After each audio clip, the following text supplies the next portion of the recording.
Sinagot ni first starstruck ultimate male survivor Mark Heras ang comments sa video niya while showing off his dance moves sa isang club. For now, ang priority ni Mark makapag-provide sa kanyang pamilya. Yan ang chika ni Nelson Canlas.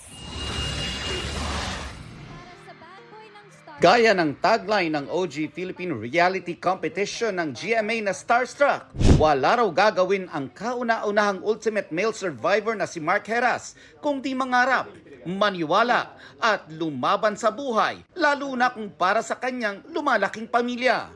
Itinuturing daw niya ang sarili na isang provider. Bukod kasi sa kanilang anak ng asawang si Nicole Donesa na si Corky, parating na rin ang baby number 2. May pinagagawa rin siyang bahay.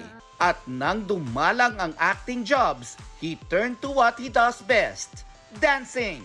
Kamakailan nga, napanood si Mark sa isang club where he dishes out his sexy dance moves. Part pa nung issue ay kaya sumasayaw na yan sa ganyan, sa gay bar kasi wala nang career. Dilinaw ko naman doon na this is what I want. Diba? Hindi naman ako like naghahangad pa na magkaroon ng career na sobrang, alam mo yan, yung like, sobrang sikat na sikat.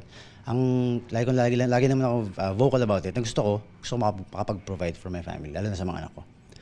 Lalo na ngayon, magiging dalawa na sila. So, trabaho. Any work na naibato sa akin, na i-offer sa akin, as long as alam ko hindi naman ako lugi sa talent fee. At the same time, wala akong tatapakan na tao. Sabi nga nila, at legal, I'll do it. So, pahinat, provider ako, tatay ako. Diba? Hindi ko isipin ko ba yung mga inisip nila, tapos magugutom yung pamilya ko.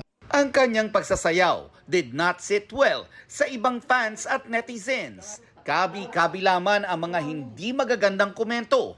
Wala na raw itong epekto sa kapuso actor. Almost 21 years na ba ako sa industry, di ba pa?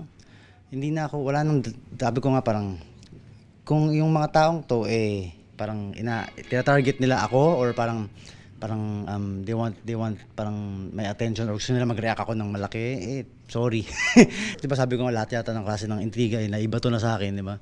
So, parang yung mga ganyang klaseng atake or mga issues, wala nang epekto. Ang pagtutuunan nila ng pansin ngayon, ang paparating nilang baby na isang malaking blessing. Si Corky, excited kami kung ano magiging reaction niya actually. Pero syempre, pinapa-feel namin sa kanya na parang hindi mababawasan yung attention or yung pagmamahal sa kanya. Dapat 50-50.